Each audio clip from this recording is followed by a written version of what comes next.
Alors, il faut bien comprendre que le mot nature que j'emploie, je l'emploie à deux niveaux.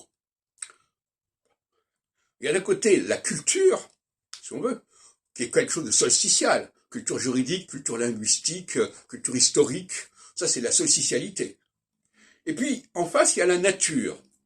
Mais la nature elle-même, elle se subdivise. Parce qu'il y a la nature et il y a la surnature. Tout comme il y a la surconscience et la subconscience.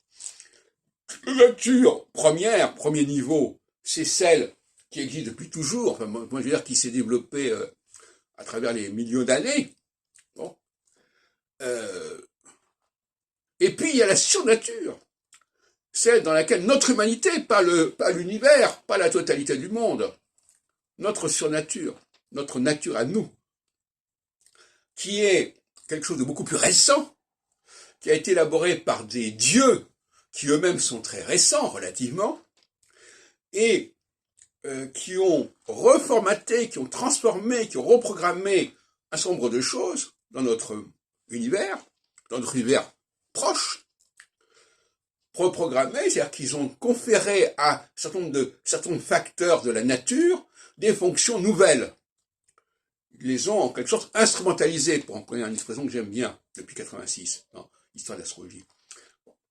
Donc, surnature, oui, le culte de la surnature, c'est reconnaître l'intervention divine, transcendantale, sur quelque chose qui existait déjà.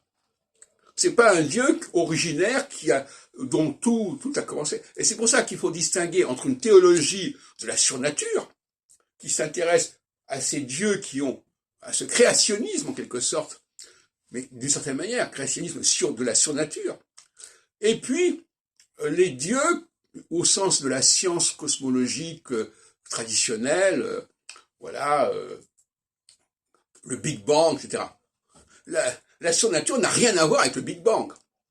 Sauf si on considère qu'il y a un Big Bang de la nature et un Big Bang de la surnature, qui n'est pas du tout au même moment, à la même époque, et qui n'a pas du tout la même portée.